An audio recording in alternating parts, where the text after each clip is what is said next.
1% chance, 99% faith.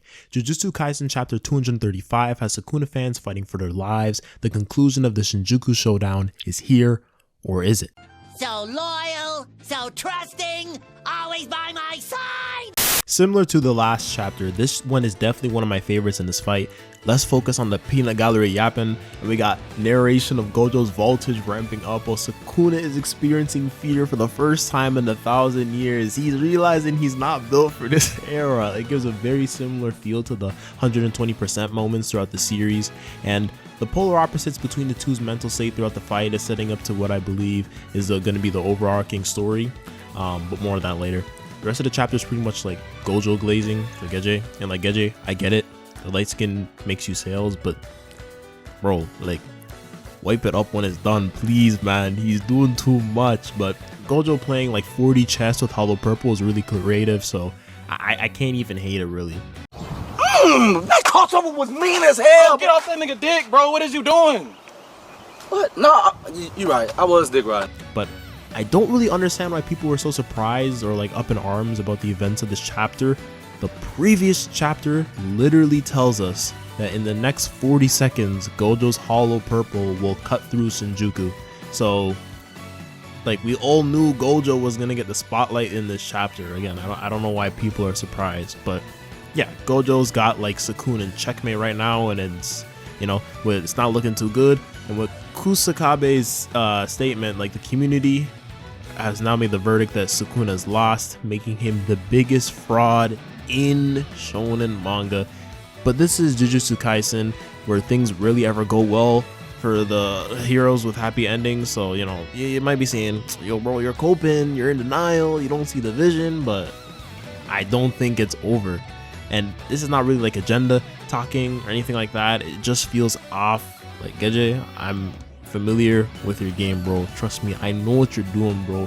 Yeah, I'm not falling for it. I'm not falling for it. Now, before I dive into theory discussions, I'll say this.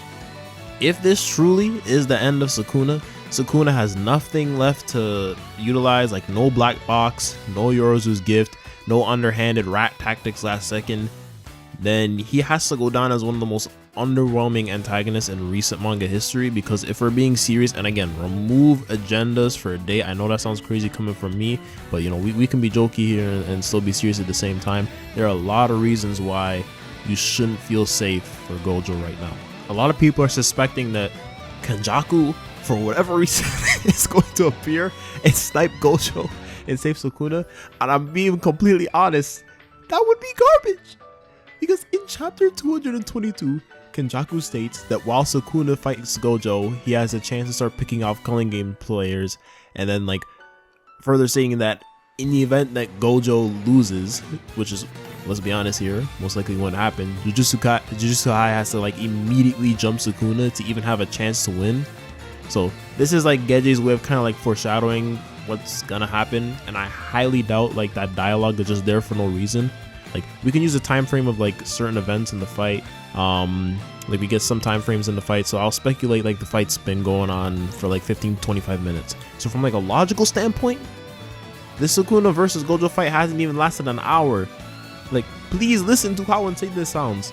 Lenjaku somehow had enough time to finish picking off culling games players to then arrive at seemingly the end of the Sukuna versus Gojo fight, and also somehow has something up his sleeve, some ability to defeat Gojo, who, let me remind you, has regained his output by reverse curse technique thanks to using Black Flash. So if you sit down and you genuinely like think about the current situation for more than 5 minutes, you think that you realize, what does Lenjaku even do? What does he even do? He can't do anything to Gojo right now.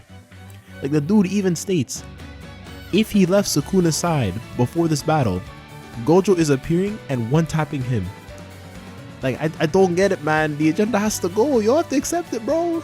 He's not him. But yeah, I don't really see how this series, I was gonna say series, but I don't really understand how like that theory can work. It's not making sense. And if it happens, for whatever reason, I don't think that's good writing. Now, let's talk about another possibility that I think is really interesting. Ironically, Sukuna is suffering from the complacency he mentioned in the Shibuya arc. You should have burned everything you desired to cinder to reach the heights of Satoru Gojo and not worry about your future or identity, but you lack the hunger to take hold of your desires. Ryu's quote in chapter 181 drives this belief even further. You're reaching your limit. I've seen it. What surpasses the horizons of sorcerers, cursed spirits, and strong fighters is overwhelming aggression that disregards all else like a calamity.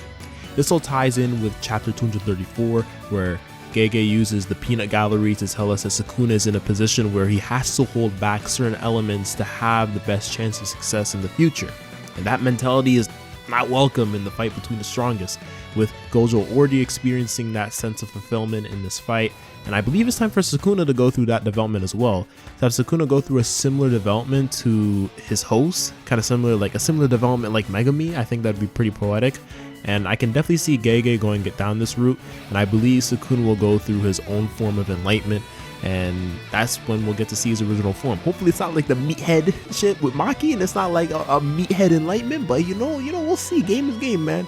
But a form that's like been hinted, like this form has really been hinted a lot throughout the story. Like even recently, like there's been a lot of dialogue talking about, we got Lenjaku and Yorozu who talking about like, why aren't you going back to like your old form? Why are you still keeping like Megumi's image? So we had those lines in like previous chapters, and then yeah, you know, I think once that happens, we'll really see the King of Curses. The GOAT will be back. No more no more allegations, because bro, it's not looking good. It's really not looking good, bro. It's not bad. It's really not bad. So listen to everybody. Nobody believes in you. What are you prepared to do about it? What do you guys think?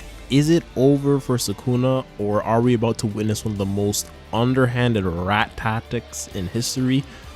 Or do you believe Lenjaku is going to appear from the sky like Mary fucking Poppins to save Mr. Sukuna?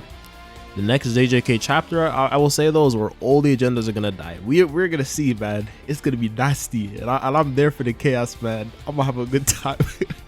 Regardless of what happens, I'm gonna be there, and I'm gonna be like making jokes. So we'll see. It's gonna get crazy. But if you enjoy anime content that keeps it real, consider subscribing. So when I hit 10K, you can brag about being a day one. I gotta head back into the kitchen to cook. Peace.